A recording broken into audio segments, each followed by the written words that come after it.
descendu dans les prairies, voir au niveau des moutons. Et puis c'était très intéressant aussi le fait que vous ayez décidé d'utiliser les tailles de haies et des arbres pour faire le BRS.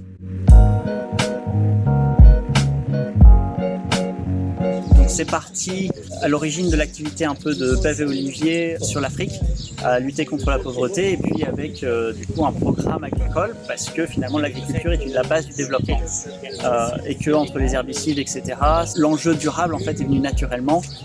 Les paysans africains le comprennent très bien. L'idée, c'est aussi de développer un écho de ça en France, un lien pour pouvoir faire de la démonstration ici aussi, amener des gens ensemble pour partager ces idées et puis de tester différentes méthodes culturales. On entend souvent parler que ce soit de la permaculture, d'agriculture régénérative, etc. Voir qu'est-ce que ça peut donner à une échelle plus importante. En fait, c'est souvent des expérimentations au niveau d'un jardin.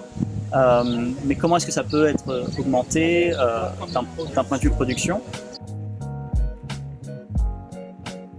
Il y a énormément d'idées, beaucoup de concepts qui méritent d'être partagés, d'être diffusés. Et du coup, c'est important de pouvoir ramener les gens ensemble et puis aussi de partager justement avec des étudiants, d'entendre d'autres projets, d'autres manières de faire. C'est un peu ce que nous, on cherche à faire ici.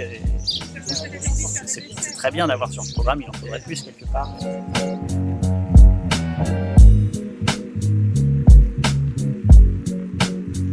Donc on a communiqué avec des étudiants d'Austin, au Texas.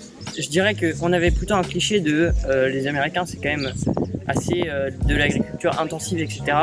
Mais on voit quand même qu'il y a beaucoup de sensibilisation, qu'ils sont très sensibles au réchauffement climatique, aux alternatives durables qu'il peut y avoir.